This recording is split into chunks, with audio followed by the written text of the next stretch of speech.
Good evening, everyone. Welcome to the Carolina Weather Group, the weekly weather podcast. Get together. We appreciate you joining us tonight and listening along. This is show number 227 on this Wednesday, April the 11th, 2018. Tonight, our guest is John Jensenius. He is a meteorologist up in Portland, Maine, the Gray Portland, Maine office. He's the warning coordinator meteorologist and also the lightning safety expert. So we're happy to have John back on with us this evening.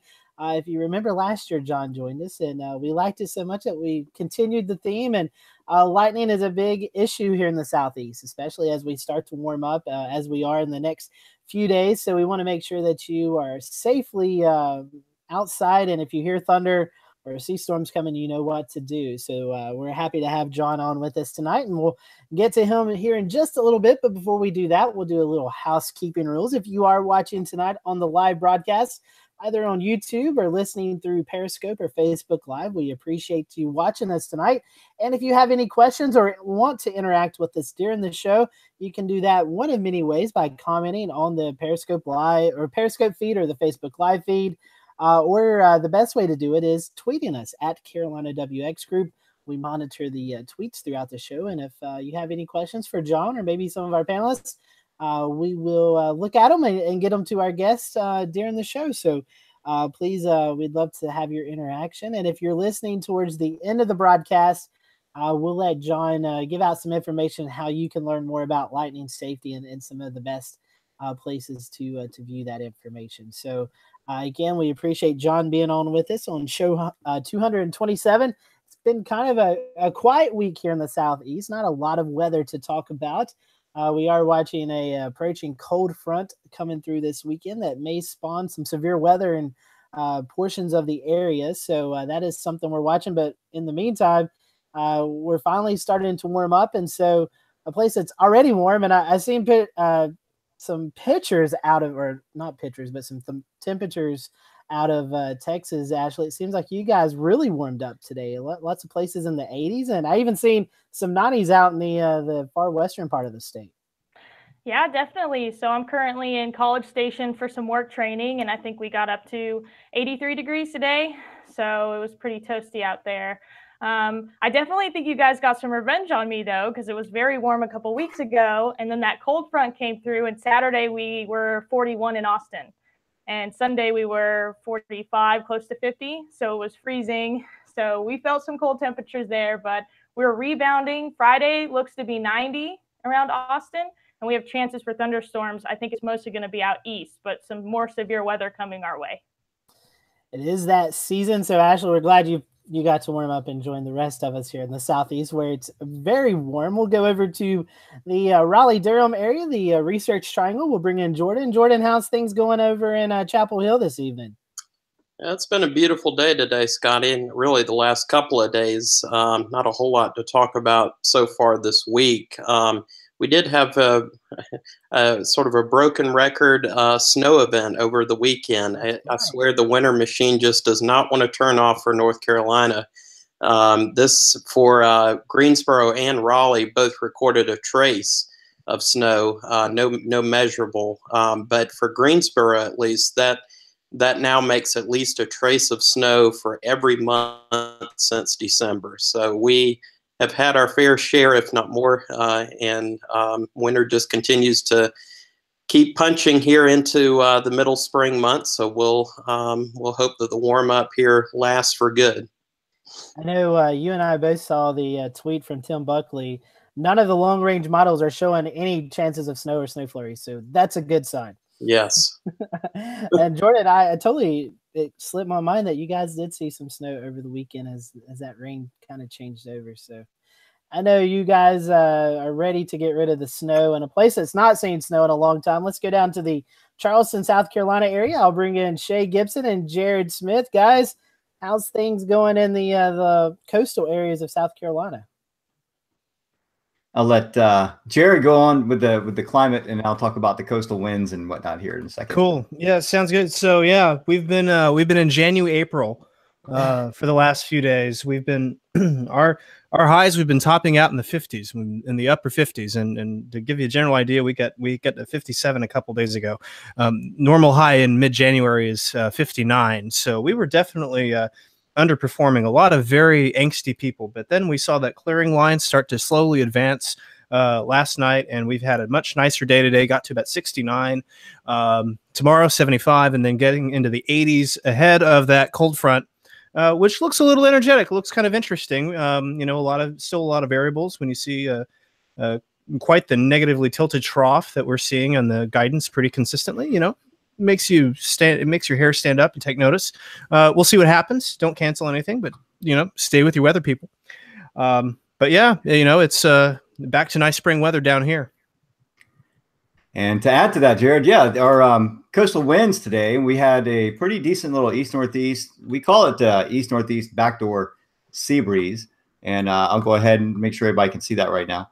Right now, things are pretty calm. I mean, the wind speeds have sort of died down a lot. We got a lot of single digits up and down the southeast North Carolina coast. As we get into Charleston, we still have right around 10 knots hanging right around east-southeast winds. Isle of Palms did jump up today, and we saw winds go up to about 18 knots. It was good for a little kiteboarding session mid-afternoon, early afternoon. So we had a pretty good time doing that. But just one of those little tricky events because the models really slumped off on that, and it kind of caught a lot of people by surprise. There was not a lot of beachgoers there, but just one of those things. For this time of the year in April, we always expect to see these east-northeast winds really crank up along the coast, even on seemingly light days. That backdoor sea breeze will kick in. Sea surface temperatures are right around 61, 62 degrees.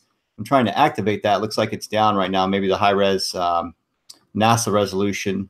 I think we get ours from the Sport SST. But looks like it's down right now. Either way, let me see if I can get it. There we go. And you can see that the Gulf Stream waters are still pretty warm. We're right up near 80 degrees for the most part along the thermohaline current right down the middle. As we get along the Florida Hatteras slope, this is a lot. An area where we see a lot of convection this time of the year, especially with northeast winds, as that warm body water acts as an artificial landmass. We get closer to the coast along the shelf waters, and we see that the sea surface temperatures are definitely a lot lower. So we're still hanging on to low to mid 50s up in North Carolina, and then just near 60 degrees along Charleston, a little bit higher in the low 60s along Georgia. So that's sort of the pattern here along the southeast coast as far as the water temps and the winds. So kind of a mix of winds, anywhere from northeast winds to southerly winds. And we're starting to see the cannonball jellies arrive in droves along the beaches. And that's kind of a sign that spring is firmly here. And I kind of go by that every year. I usually do a blog on it. I'm waiting to do it now. I'll get a few pictures from some locals on the jellyfish. And then I'll say, hey, they've arrived now. So we can expect the sea surface temperatures to climb and our southerly sea breezes to fill in without the marine layering issues. So back to you, Scotty. All right, Shay, thank you for that report. We appreciate it. Sounds like those temperatures are slowly starting to warm up. So maybe you can get out there and kiteboard and it's not as cold for you. Yeah. I think most of us are ready for the warmer sea surface temperatures after this long winter. I think it got down to about 40 degrees at one point. That's really cold for here. It is. It's a little too cold for me. Well, let's bring in our guest tonight, John Jensenius. He joins us from the National Weather Service up in the Portland Gray area in Maine. And John, I guess you're not really seeing any of the 70s or 80s yet, are you? No. I was actually looking at some of those numbers and quite envious of those warm temperatures. We over the last week and a half, we've had about 4 days where we've had either some light snow or some flurries, and it's been rather chilly with highs only in the 30s and 40s. So we're a long way from seeing any of that warm air. And I have to admit that those Gulf Stream waters that Shay was showing, I don't think they will ever get up here. Warm water is right around 60 degrees off the coast of Maine. And I did notice that as you went northward, you can see the blues as you get up toward New England. And as I said, once you get along the Maine coast, you see some of those darker blues, and it's rather chilly water right now. I think that's your Labrador current pulling down from the northeast. Yeah, and one of the problems that we have in Maine in the springtime is that a north wind is a cold wind, of course, because the air is coming from Canada. An east wind is a cold wind because it's coming off the cold water. a south wind is a cold wind because it's coming off the cold water. The only hope for any warm temperatures is if we get a west wind. And then as long as we've got some air moving in from the western New England or New York, we might see some warm temperatures, but it's pretty tough to get a warm day in Maine this time of the year. And John, before we talk about lightning, it's been a long winter for us here in the Southeast, and I know it's been really long for you guys.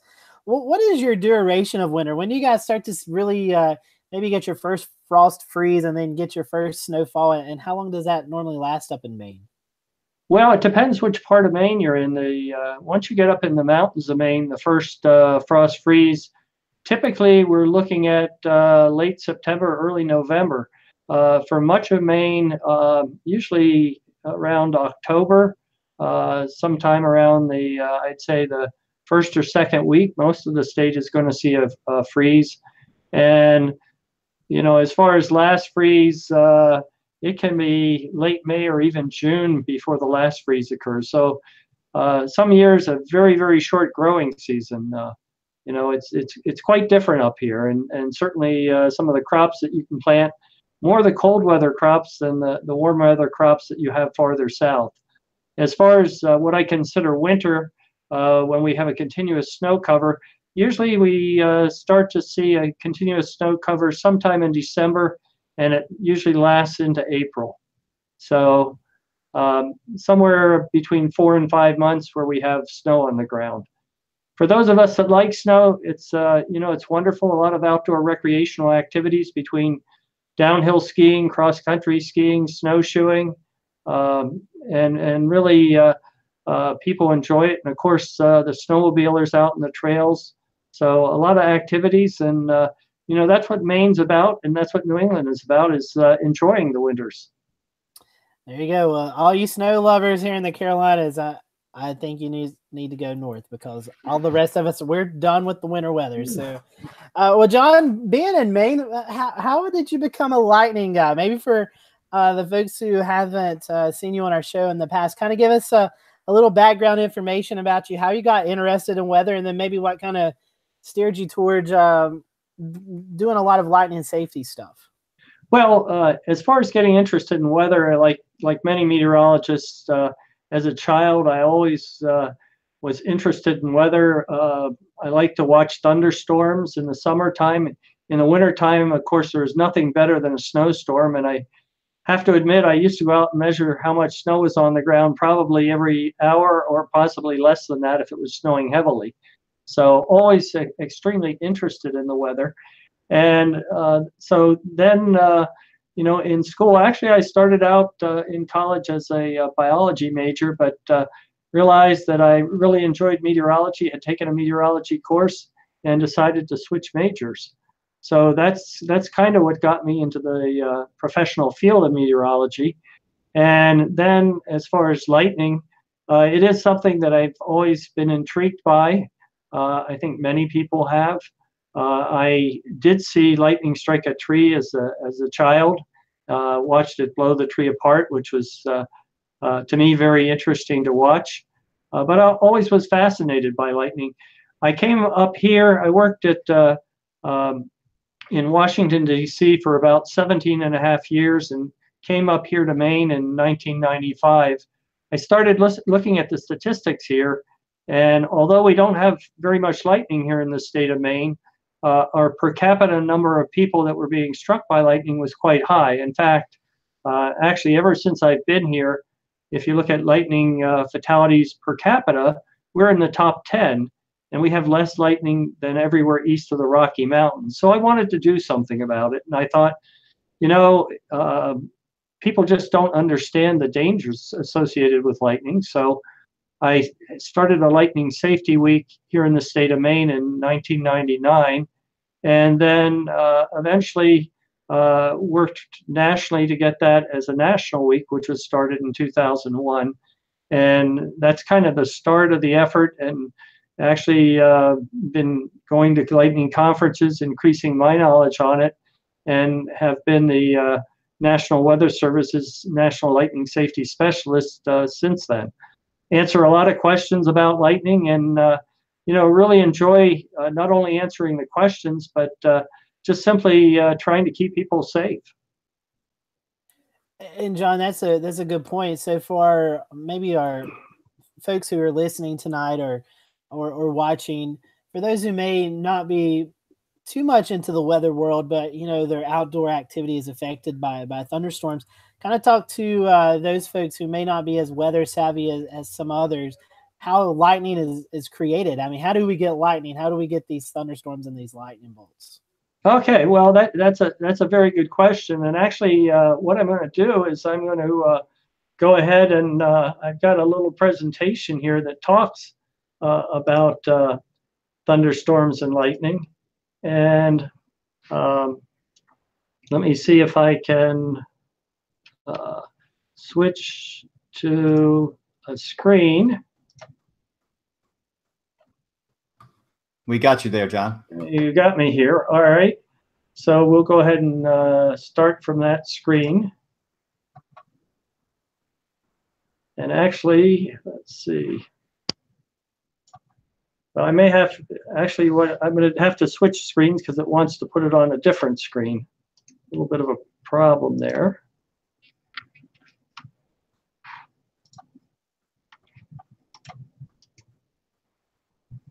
That's probably my fault. I think I was telling him earlier, if you put it over on one screen on a different monitor, it'll pop up on a different monitor. But take your time, John. Take your time. All right. Yeah, we'll get it going here in just a second. So let me pick the screen here. There we go. And there we go. So we'll start off talking a little bit about how thunderstorms develop. Typically in the summertime, the sun heats the ground. You get incoming radiation. That heating causes pockets of air to rise in the atmosphere. And as they rise, they cool, forming clouds. If the atmosphere is right, or something we call unstable, those clouds will continue to rise into the atmosphere into something we call a cumulonimbus cloud. And of course, with that cloud, we start to get rain. But in order to get lightning, we need to get our cloud charged. And that charging area is in the central part of the storm, where you have various types of precipitation particles. You have, of course, small cloud water droplets. And then you also have very tiny ice crystals, which I've represented here as snowflakes, and something called graupel, which is like a pellet of snow. And you'll notice that the ice crystals are being carried upward into the storm. That's because they're very light. The graupel, which is heavier and more dense, either tends to fall or is suspended in the storm. And you'll notice, because of those differences, that there are collisions between the two. And when we have those collisions, those ice crystals take on a positive charge. The graupel takes on a negative charge. And that's the main charging mechanism of our thunderstorm clouds. So if we take a look back at our cloud, we're getting a separation of charges, and it really looks like a great big battery in the atmosphere. And that battery is going to supply the electricity that will be used to produce the lightning. So there are two types of flashes, two basic types, a positive flash and a negative flash. The positive flash originates in the top of the storm, where you have positive charges. Then the negative flash, or negative cloud to ground flash, originates in the negative area of the storm and comes to ground. And then you have also in-cloud flashes, or intra-cloud flashes, between positive and negative portions of the thunderstorm itself. Now, most of the flashes that we see are negative cloud to ground flashes. So I'm going to talk a little bit about the process that we go through in order to get a negative cloud to ground flash. It is the more common type of flash, especially in the summer, and it usually occurs under or near the cloud base. So the other thing that happens is these negative charges in the central part of the storm influence what's going on ground level. So if we look at the little box that I've drawn here in black and zoom in on that, initially the ground and anybody on the ground starts out neutrally charged. But as that negative charge increases aloft, it repels negative charge on the ground, leaving the ground and anything on the ground positively charged. Now, it's okay to be a positive person, but it's not good to be a positively charged person whenever a thunderstorm is in the area. And you've probably heard of cases like this, but it can cause your hair to stand on end. And that's obviously a very bad sign. You don't want to wait for that to happen, because that's a sure sign that lightning is about ready to strike. And in fact, when this shortly after this picture was taken, lightning did strike. It did kill one person. Neither of these two were killed, but one of them was injured in that particular flash. So coming back to our thunderstorm cloud, we see where the charges are. There's also a small charge that builds up on the base of the cloud. And the initiation of the flash actually occurs in the area that I have outlined in the box between the negative charged area and that small positive charge at the base of the clouds. What basically happens is the air starts to break down into what we call an electrical plasma. An electrical plasma allows charge to move through it, and the negative charge just simply starts draining toward the ground. It goes through that small positive layer, and it emerges from the cloud as something we call a step leader. The step leader just comes down. It's just negative charge. It's looking for a connection. Any connection will do. Tends to strike the taller objects in the area. It doesn't come down evenly. We call it a step leader because it comes down in steps. So if we look at one little branch, what's literally happening is it's jumping down in one step of about 150 feet at a time. And with each one of those, it creates a tiny little flash. Now, we don't see any of this because it happens so quickly. That step leader is coming down out of the cloud at about 200,000 miles an hour. So very, very quick, and the eye can't detect it. So in slow motion, it's stepping its way to the ground, looking for a connection. As it approaches the ground, things start happening on the ground as well. So if we look inside that little box, with it approaching, above the taller objects, the air starts to break down, and negative charge starts moving toward ground, which allows what we call a positive streamer. So negative charge moves toward the ground as that step leader approaches. Eventually, there's a connection, and when there's a connection, all three of these streamers will discharge. Of course, the main flash, the main return stroke, will occur on the streamer that makes a connection with the step leader. So looking at this in the big picture again, once that connection is made, it just simply drains the charge from that channel that is developed from the step leader. That charge just simply goes to ground as it drains, and from higher and higher levels. Now, many people may have heard that the flash goes upward. In fact, the visible flash does go upward because as that charge is draining to the ground, it excites the molecules in the air, and they produce photons, which is a form of light. So as it drains to the ground, photons are produced, and the flash works its way up through the channel as we drain all the electrons as they move toward the ground. If there's additional charge up in the cloud, it can come down through that ionized channel left by the return stroke as what we call a dart leader. Once that dart leader reaches the ground, we can get a subsequent return stroke. Each one of those return strokes causes lightning to flicker. So if you're watching lightning and you're seeing it flickering, it's telling you that there's additional charge aloft, that you're getting dart leaders, and those dart leaders and return strokes are the flickering that you see. So if we put it all together in slow motion, the step leader comes down, stepping its way to the ground, looking for a connection. You get streamers reaching up, initial return stroke, dart leaders, and subsequent return strokes that cause the lightning to flicker. So at normal speed, it looks more like this. So return strokes, the initial step leader and return stroke are branched. but subsequent dart leaders and return strokes are usually not branched.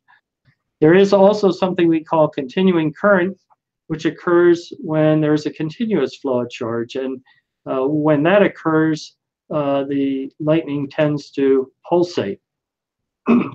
So I'm not sure how well this is going to show up, but I do have some high-speed lightning video, courtesy of Dr. Marcelo Saba from Brazil. The video was shot at about 4,000 frames per second. If we view this video at 30 frames per second, 1 second of video would last about 2 minutes and 13 seconds. So in this particular case, it's a highly branched step leader, only one return stroke. The video is somewhat overexposed, so it appears very bright. The video is, as I said before, is taken at 4,000 frames per second. I'm only going to show a total of 133 frames, which is 1/30th of a second. And from the time you see the step leader emerge till you see the return stroke occurs in just 30 frames. So 1/133rd of a second. So certainly very quick. So if we watch the video, you'll see the step leader emerging. As it approaches the ground, you get the return stroke. And that's literally what happens. We can let it run through one more time, and then we can look at it frame by frame. So step leader, return stroke. So if I do it frame by frame, you can see each one of many leader tips racing to the ground. And right there, you can see the connection is made, and the return stroke is just starting to work its way up through the channel. And then in the next frame, it's pretty much moved up through the part of the channel that we can see. And then it fades away. Another example, this one's quite different. Two main branches. The leader is followed by continuing current, so you'll see it pulsate a little bit. Video is not as exposed, so it will not be nearly as bright. Again, taken at 4,000 frames per second. I'll be showing 174 frames total, which is 1/23rd of a second. And from the time the step leader emerges to the return stroke, it would only be 76 frames, which is about 1/50th of a second. So it'll appear, as I said, not nearly as bright on the right-hand side. Two channels racing to the ground. The first one that gets there will discharge the entire leader, and you can see it pulsating a little bit there as the continuing current continues. One more time, racing to the ground, and the return stroke, and then some continuing current. So John, real quick question for you. The return stroke, you said it pulses at times. What I've seen some videos where it pulses 3, 4, 5 times. It sort of lingers for almost a second or two. Is there any particular reason for that? Well, that would be continuing current, and that's because there's charge that's feeding into the lightning channel continuously from aloft. It doesn't break down. It's electrically continuous flow of electricity. So, the insulating capacity of the air will most of the time stop it until you get the charge build up again. But in this particular case, there's enough charge aloft that it will continue to come down the channel, and you'll continue to see the pulsation. Thank you. Sure. So I'm stepping through this one, and you'll see that on the left-hand side, when it makes contact, it works its way up through the channel. However, it hasn't made it up to the top, the connecting piece. And so you can still see on the right-hand side, especially near the ground, that you still have a leader tip that's trying to make it to the ground. The very next frame, very overexposed, and another frame later, you can see it's working its way down to the ground again. And then it's completely discharged. And I'll go through it. You can see it pulsating a bit there as well.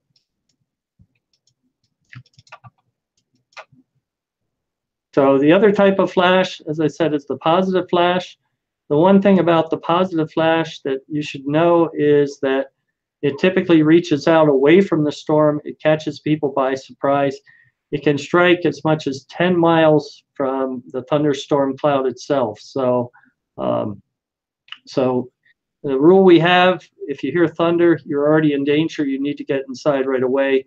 Lightning, or you can hear thunder only about 10 miles from a storm, and lightning can strike outward 10 miles from the storm. You can also get discharges from towers going upward and branching upward. Bit unusual, but if you live by a tower, you may have seen lightning branching upward from the tower. So that's another type of lightning. So I'm going to stop there, and we can talk a little bit more about some other questions. Well, John, you're talking about the positive lightning. One thing that folks may have heard maybe a saying is what we call bolts out of the blue or something. These positive lightning strikes, they can come with clear skies, like you're saying, with a thunderstorm 10 miles in either direction of them.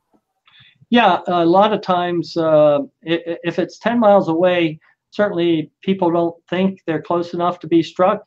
The other problem is if a storm is 10 miles away, you may or may not be able to see the storm at all. If you're in a mountainous area, the mountains may block your visibility of the storm. If you're in an area with trees, you may not be able to see it. You may be able to just see. A lot of times people assume that if it's clear above them, it's clear everywhere and they're safe. But in reality, if you think you hear thunder, it's probably a good time to start heading in. And if you're certain you hear thunder, then you definitely want to be inside. And John, that's a good point. Some things, and we can cover more of these later on, but kind of brings in what one of the lightning myths per se, either they could be true or false, but actually you can tell how far the lightning is by counting the seconds, correct? Yeah, that's correct. The speed of sound is about 1,100 feet per second. So lightning travels about a mile every 5 seconds.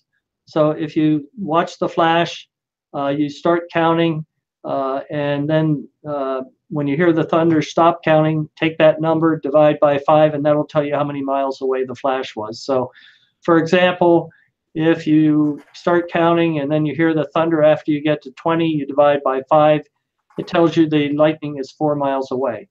And I should point out that it tells you how far away that particular lightning strike was, not necessarily where the next one is going to be. And if you're only making it to 20, you're much too close. Yeah, I always think of the movie Poltergeist when you talk about timing and trying to 1/1000, 2/1000, and there's the suspense built up in that movie. Question from a viewer for you, and this is from Dan Andrews, and he asked a really good question. How accurate is satellite lightning detection compared to ground-based detection services nowadays? I know we have some ground detection services, but now we have the GLM with GOES. And do you have any advice or words on that? Well, yeah. In terms of the GLM, I think the good news is that it's government owned. So once we get it tested and make sure everything's working the way it's supposed to be, it will be available to the general public. So that is what I consider the positive note on this. As far as the ground-based lightning detection systems, they are obviously more accurate because they're actually measuring where the actual contact point, or where the lightning actually makes contact with the ground. And of course there is an error associated with those, but when we compare it to the GLM is measuring light at the top of the cloud. Obviously, the lightning channel, which goes to the ground, may be 30, 40, 50 miles away once it gets up into the top of the cloud. So, there is definitely going to be an error there. There are certain times when it's more difficult to detect lightning with the satellite, especially under bright sunlight. So, in terms of the overall accuracy, the ground-based systems should be more accurate. In terms of availability to the general public, the GLM data will be available to the general public. It should help people see where lightning is and hopefully get to safety earlier. Okay, great. One little question there before you move on with your presentation. How comfortable are you with some of the radar apps that are out there with the lightning depiction? So we have Radar Scope Pro, which obviously a lot of meteorologists use, but we have Radar Alive. There's a number of different radar apps out there that show lightning on them. Do you think that they do a pretty good job overall? I have to tell you that that I have not seen any of those. I usually don't use them. I use the rule that I tell people to use, which is when thunder roars, go indoors. So I'm actually, and I say that, but I'm also looking at just the radar on the computer as well, the Weather Service radars. So I'm monitoring both of those and keeping track of it. But I will say, as far as apps on the phone, they're great. If you can get lightning data on the phone, that's a wonderful thing. You can see a little bit more, but obviously don't ignore the obvious. If you're hearing thunder, regardless of what the app is telling you, it's time to get inside. The other thing is that keep in mind that every thunderstorm has a first strike of lightning. So if it's looking like there's a storm headed your way on radar, don't wait for that first strike of lightning. Some of the apps show total lightning, which would include in-cloud lightning. In-cloud lightning typically occurs before cloud-to-ground lightning, and I use the word typically because no guarantees on that. So if you are starting to hear some crackling or rumbling aloft, that may be some in-cloud lightning from a developing thunderstorm. Get inside right away, whether it shows up on your app or not. Okay, thank you, sir. All right. Well, John, one thing I know we're closing in on 9 o'clock. I know you distribute information every year on lightning casualties and injuries. I believe from the data that I've seen, 2017 was the least lightning strikes in the United States with folks involved. Yeah, I don't know. I have to say we were very lucky last year. We had only 16 lightning deaths, and I use the word lucky because we didn't have any more than that. I don't like to see any lightning deaths, but in terms of fatalities, 16 is a good number. It was a record low number. The previous record was 23 fatalities. At the same time, if we go back to 2016. We had 39 fatalities, which was quite a few, much higher than we had seen in many years. So we had a bad year in 2016, a much better year in 2017, and I'm hoping for even a better year in 2018. We've already started out with 2 fatalities this year, one in Texas with a man and his son were repairing fencing for a cattle ranch, and one of them was struck and killed. And just this past weekend, we did have an instance where a lady in Florida was struck and killed in an unfortunate incident. So we already have 2 deaths this year. It's very early in the season, and certainly hoping we're not going to see any more anytime in the near future.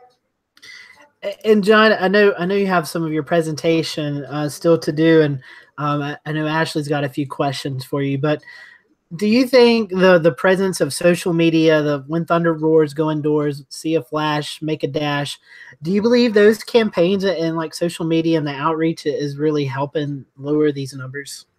Yeah, I really think it has helped social media and just the whole awareness campaign, because I think the word has gotten out. It's gotten out through the media. It's gotten out through our partners in emergency management. We've had a very good response. I can go into a school and many of the kids have heard when thunder roars, go indoors. So we have gotten the word out, and I think it has made a difference. We've continued to see lightning fatalities decrease over the years. Well, that's some good information, and that's something that we continue want to promote is lightning safety and just general weather safety. Lightning, thunderstorms, hurricanes, floods, and so forth. So I think you had some more of your presentation, and then I'll toss it to Ashley because I know she has some questions emergency management side. Well, I was going to say, why don't we go ahead with Ashley, and okay. Because I have many things that I can do as far as the presentation, but I'd rather make sure I answer the questions. Okay, we can do that too. Perfect. Well, to segue onto his question, I'm very interested in outreach. As an emergency manager, I consider that at least 25 to 35% of my job. And my question is how do you think we can do lightning outreach better? I know that we've recently added see a flash dash inside to represent, but what are some other realms we want to consider teaching different types of people or just improving upon our education? Well, you know, that's always a difficult task as the numbers get smaller and smaller. But I think that one of the things that has really helped us is the media. And you know, we look at in trying to assess the situation, we look at statistics and who's being struck. And really, when we look at those statistics, it's about 80% men. The number one activity is fishing. And so we've tried to address the fishing community and gotten the word out there. I think that's helped. But I really think it's important anytime you want to reach out, you want to target a specific audience. And in order to target the appropriate audience, you really have to look at the statistics. And that's actually one of the reasons that I've been tracking fatalities quite a bit. You know, when we look at men, you know, why are men struck 80% of the time and women are not struck? I don't think I want you to answer that question, but you know, it is a good question. Is it because they're unaware of the danger, or is it because they just choose to ignore the danger? And if they choose to ignore the danger, how do you get them to change their minds? In many cases, we know they are in more vulnerable situations. It might be, I mentioned fishing was the number one activity as far as lightning deaths. You know, how do we get them to understand that if they're going to go out fishing on a day when there are thunderstorms forecast, stay close to safety so you can get there quickly. You don't want to be in a situation where you can't get to a safe place quickly. And then, of course, they have to react quickly to that particular threat.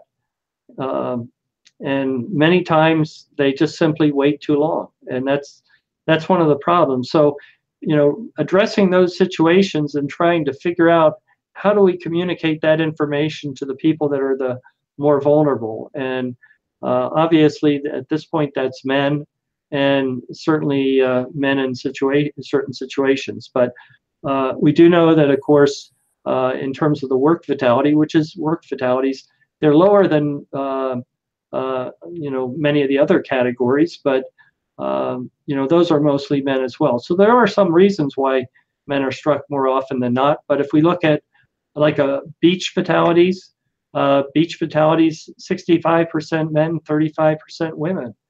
And I think if you look at the beach on any particular day when there isn't a thunderstorm, you'll find just as many women as there are men there. So obviously the women are making better choices.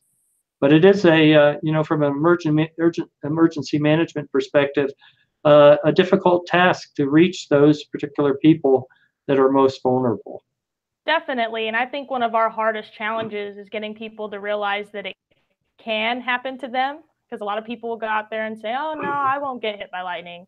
So just getting them to realize that the risk is real and to take action on that is just an issue we have with all hazards. Yeah. Oh, go ahead. Oh, I was just going to comment on that. Is that, yeah, I think you're right, and that's another reason for tabulating the fatalities. I have a list that, of course, is online, and it's shown up on the screen a couple times. And the reason for keeping that list is so it's available either to the public or to the media, so that they can report these fatalities, so that people are aware that lightning does kill people. It's not just people say it's a freak accident. No, lightning strikes 25 million times in the United States. And those are 25 times for it could potentially kill someone, 25 million times. And, you know, don't take chances. So go ahead. Exactly. So my last question isn't about outreach, so I have to do a little bit of a segue. But so I work in Williamson County, and it's interesting because we have a lot of lightning house fires on the west side of the county and not very many on the east side. And we had a simple thunderstorm. It wasn't severe. It wasn't anything special come through. And I think we had 7 to 8 house fires from this storm. Which is a really big concern for us because we don't have that many resources to fight that many structure fires. So I've had a lot of firefighters and people in emergency management come to me knowing that I have a weather background asking me why. And they have their theories, whether or not they're right or not, about geology or any kind of attraction. Do you have any idea why this could be happening or how we could do additional research on this? I find it a very strange situation. Well, first of all, I'm assuming that you have just as much lightning on either side of the county. So, yes. So given that that's the case, there are some possibilities. For example, if one area had more and taller trees than the other area, it might be striking the trees rather than the houses. You know, it may come down to the type of construction, brick versus more wood, or it may just be the luck of the draw. And a lot of times with lightning, it is very random. We really don't know, you know, exactly. We see these variations, and a good example of that was the number of fatalities from last year versus 2016.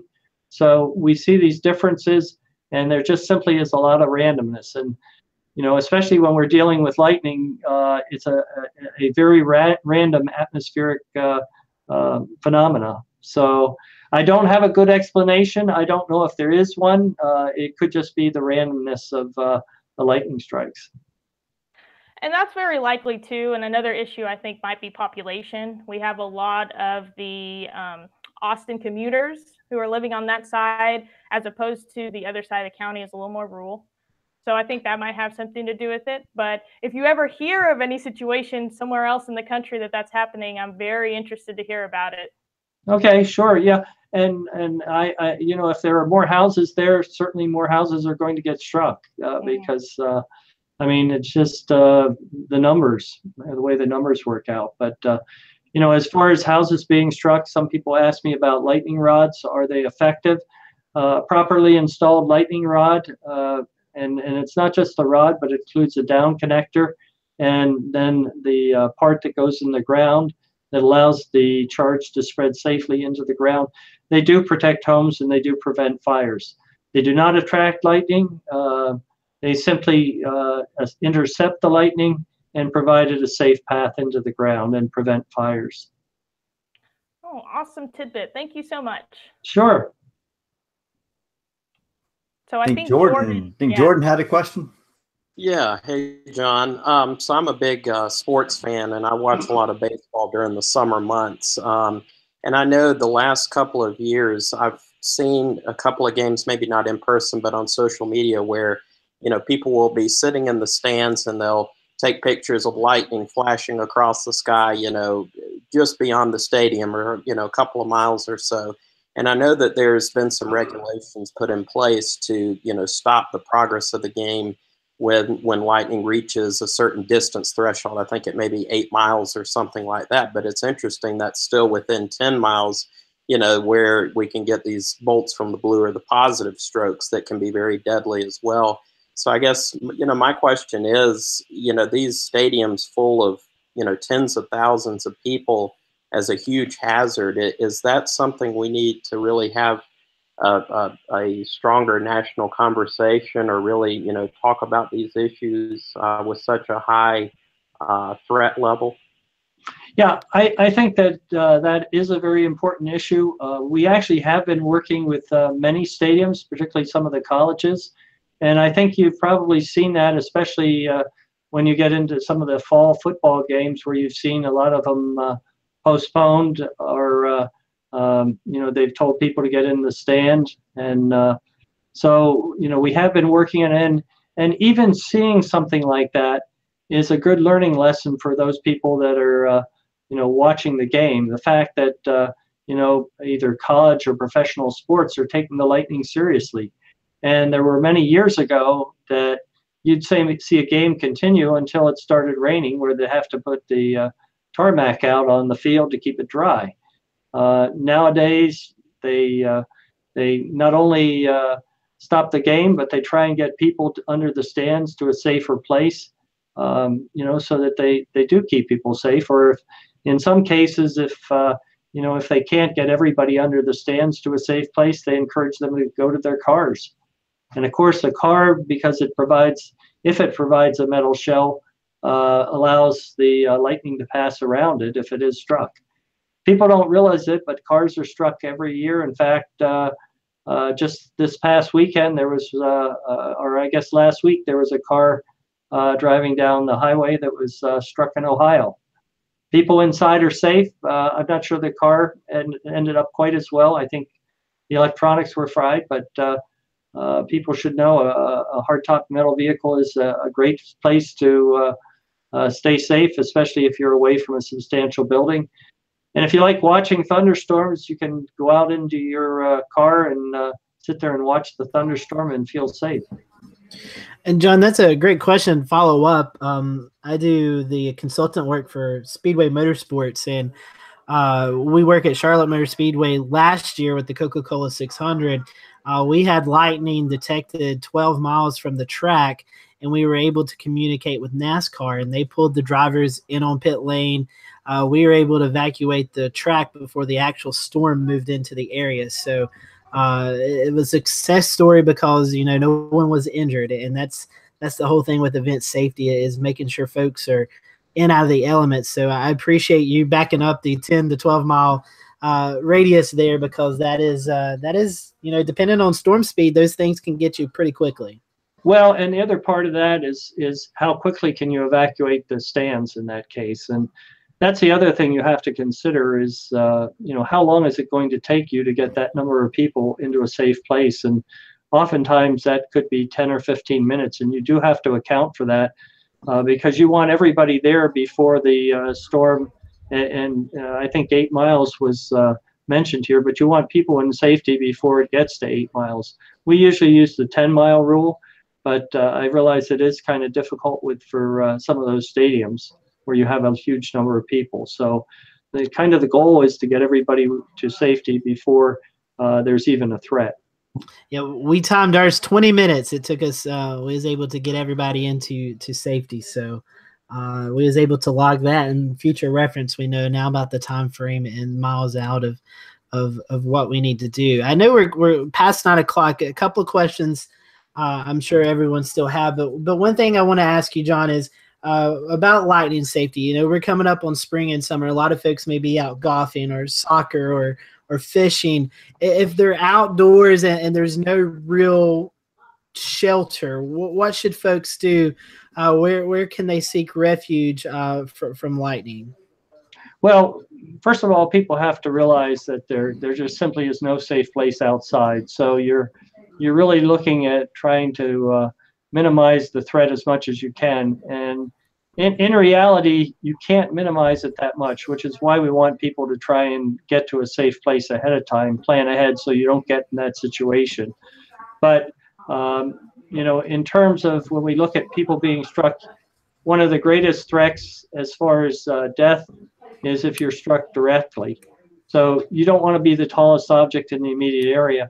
One place that's particularly dangerous is the water, because you are the tallest object if you're out in a boat. So get off the water. If you have a wooded area to get into, try and get into an area of shorter trees. And if you're with a group, try and spread out so that if one person is struck, that others may go seek help for, so that you can get help there. Call 911. And if necessary, start administering CPR if the person's heart is stopped. But, as far as being caught outside, that's just something you don't want to have happen, because if that step leader that I showed is coming down right above you, you're in trouble. And you're in trouble whether you're out in the water, you're in trouble if you're in the woods. But certainly the woods is a safer place because it'll strike a tree. and then you have to be mostly concerned about the ground current. If you are in the woods, the best thing to do is keep your feet as close together as possible. The farther your feet are spread apart, the more likely you are to either be seriously injured or killed. That's some great information right there. You guys, any other questions before we kind of start to finish up? All right. Well, John, one thing, any other safety tips that you want to give out to the followers before we kind of close our conversation tonight, which I have to say it has been great. The graphics and the presentation you gave was spot on. I appreciate that. Okay. Well, thank you. Yeah. The main thing is just simply when thunder roars, go indoors. If you're hearing thunder, you need to get inside immediately. And the other part of that is you should remain there for 30 minutes after the last thunder. Most people think, oh, the storm has moved on, it stopped raining. No, it's not safe to go out. You have to wait that 30 minutes because charges often linger in the atmosphere. And, in a typical year, we see people that are struck because they just simply went outside too soon. Just wait that 30 minutes and you should be fine. All right, John. Well, we appreciate that. If our followers want to learn more about lightning safety, or I think there's a website you guys use, how can they follow the information and get up-to-date lightning information about maybe injuries and lightning strikes and stuff like that? Yeah, well, our website has a wealth of information. It's www.lightningsafety.NOAA, which is NOAA.gov.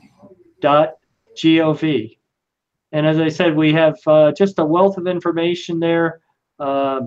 You can find out how many lightning strikes you get in the state of North Carolina. You can find out where North Carolina ranks in terms of people struck. I think if you check, you'll find that there were about 12 people struck in North Carolina over the last 10 years. And if you go into some of the victims section, you can actually read what those people were doing. So just a lot of advice, whether it be the safety, the science, the medical part of it, and frequently asked questions. So we try and provide as much as we can. And if you don't find the information you're looking for, feel free to send the webmaster a question, and we'll try and answer it. That's all great information and a great website to follow. I have it saved in my bookmarks, and whenever we're talking about thunderstorms, I like to use those graphics to pass out on social media just to remind folks, if thunderstorms are in the forecast that day, here's what you need to be on the lookout for. Well, John, we appreciate you joining us tonight, and as always, great information. We're going to do a Tweet of the Week segment, so stick around if you want to. This is where our panelists peruse Twitter throughout the week and kind of point out, kind of pick up something that's interesting to them to talk about. So any of you guys have a tweet ready to go? All right, I think Jordan has his. So Jordan, I'll let you start us off tonight.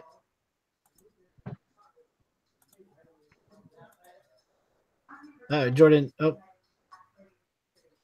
sorry, I had to mute myself. Yeah, there you go. You're good. There we go.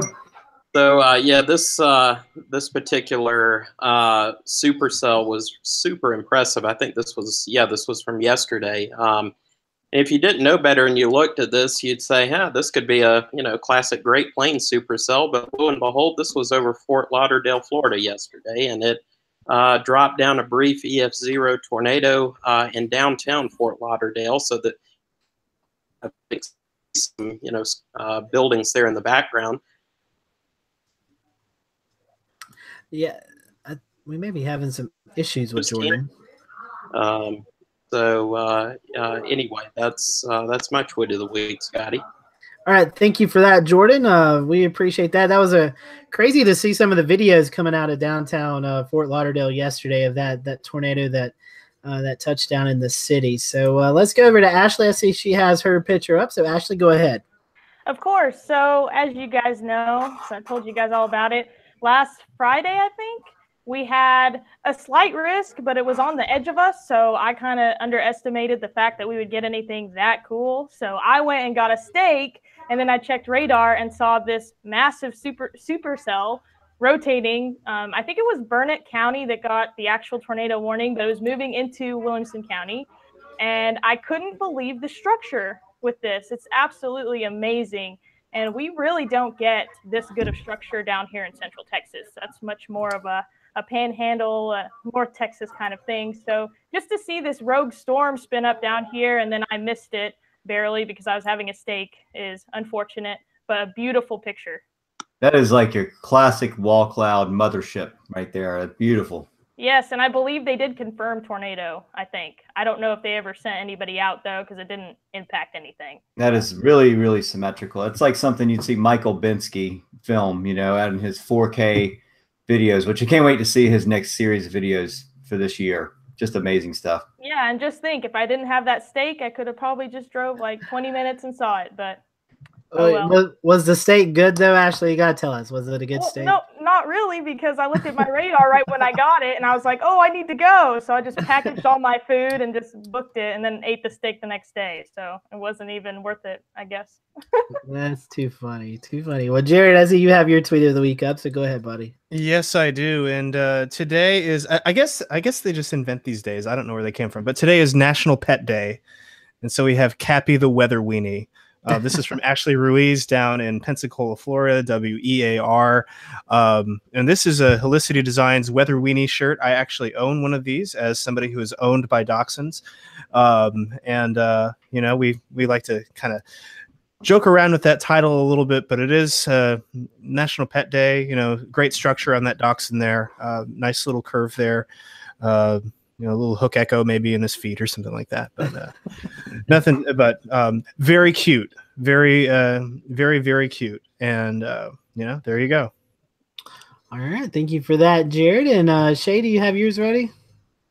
I do, Scotty. Mine is a post from Local 8 News in Idaho Falls, and this one actually was brought up just before the show. John Jensenius told me about something really interesting that happened over here, and it was a thunderstorm in the area, and lightning actually had something to do with, or is believed to have had something to do with several, I would say 100 geese falling out of the sky. So I'm going to pull this up, and you'll have to kind of look closely in the video. It is available on localnews8.com, and you can go there and you can watch the video, but I'll go ahead and blow the screen up. Let me know when you can see. We got you. Everybody good? All right, you won't be able to hear the volume, but they're talking about the story, and then they're going to switch to the camera here in just a moment, and you'll see the storm, and then you'll see these little things kind of falling out of the sky. They're actually bigger birds. They're snow geese that are falling out of the sky here.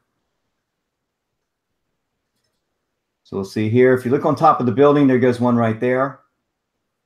And then they'll slow it down here in just a minute, and you'll see a few more falling. But they counted up to about 100. There's a whole bunch falling out right there. Wow. Just littering out of the sky. And, you know, when you get this much charge in the air around a thunderstorm and you get flocks of any kind of bird, you can only imagine that they all kind of get zapped at one time. But that's pretty impressive. Pretty impressive. That's crazy. Can you imagine like driving down the road and just all these geese just fly out at the same time? Yeah, there's more there. And the video goes on. And like I said, local8news.com has the video there. Very, very fascinating stuff. Usually this time of the year, we see that birds are falling out of the air for other reasons, but not that many. I've never seen 100 in a story before. That's impressive. So thanks a lot, John, for that tidbit and just being able to share that story on air. All right, Shay, thank you for that. My tweet of the week is from the World Meteorological Organization.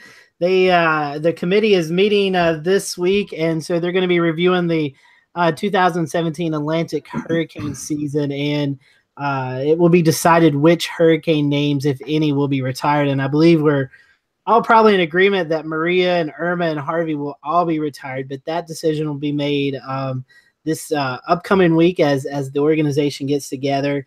And I believe, which I'm not sharing the tweet right now, but I believe the 2018 hurricane names have been released as well. But we should probably hear by the end of the week if Harvey and Maria and Irma have been retired. And I think we've all talked about it before. Pretty much conclusion that they will be. They are devastating hurricanes all in themselves. That's right, Scotty. CSU just released their hurricane outlook for the year, and that's Phil Klotzbach and a couple other gentlemen there that come out with those predictions, and then NOAA will have their predictions coming very soon. I think the first week of May. So we'll see what they have to say about this coming year. There's a lot of anxiety in the air, and there's not much we can really say right now as far as when the season will start. We just have to start watching when we get into late April into early May. That's about when we start watching the tropics, and then the season starts June the 1st. So. That's right, Shay. And I think as we transition into our upcoming shows, I know Shay is working to get a tropical expert on to kind of preview the hurricane season. So be looking for that announcement in the next couple of weeks with a guest. But next week we have on William Churchill. He's with the National Weather Service in Memphis, Tennessee. He's going to be talking about the Ghost 16 and the different operations that are used for it and the different waves and things that we can use as meteorologists to see what's happening in our atmosphere. So William will be joining us next week to talk about that. And then on the 25th of April, we'll have Andrew Lacano. He is from the National Weather Service in Blacksburg, Virginia. The National Weather Service is revamping their hazardous weather outlook. And so the Blacksburg office is kind of using the test trial for that along with the New York City office. So Andrew will be joining us that night to kind of talk about the newest outlook and the newest updates to that. And then as we go into May, we're going to be talking about the Global Lightning Mapper. That might be a good show for John to chime in on as well. We're going to be joined by Dana Griffin from the National Weather Service in Huntsville, Alabama. We'll be talking about that product. And on the 16th of May, Cheryl Nelson will be joining us as we talk about disaster preparation, as Shay just talked about. A lot of questions in the air with this upcoming tropical season, and we want to make sure you and your family are prepared. So Cheryl will be with us that night to talk about what you need to do to be prepared for not only hurricanes, but tornadoes, flash floods, forest fires, earthquakes. The list goes on. We're all affected by that here in the Southeast. So that's a look at what's coming up on the Carolina Weather Group in the next few weeks. So we hope that you will join us. We're here every Wednesday night at 8:15 p.m. And we, as you can see, we like to have fun and talk a little bit about weather. So we appreciate everyone. John, once again, thanks for coming on tonight. I'm sure we'll get you booked for next year. We'll have to do that pretty early because I know you're a busy man. Thank you for having me. I really appreciate it, Scotty. You're welcome, John. And we hope that you thaw out up there soon. We hope we can push some of that warm air up there to Maine. Yeah, well, don't push it up too fast because we'll get severe weather then. Yeah, we don't want you to have severe weather or any major snowmelt issues. But again, we appreciate you being on with us tonight. And for everyone who's watching tonight, we hope you have a great weekend. Stay weather aware this weekend here in the Southeast. We're watching the potential of severe weather moving into the area.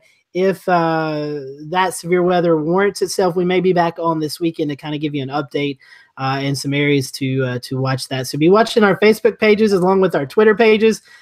Shay and Jared will be covering the coastal areas of South Carolina. I'll be covering the foothills and Piedmont, and Jordan will be covering the Triad and the Triangle and eastern part of the state of North Carolina. So for that severe weather information, and we'll all be looking at Ashley to see what the severe weather is doing over on Thursday and Friday in her area. So thanks for watching us tonight, and we'll see you back here next Wednesday night on the Carolina Weather Group. Have a great weekend.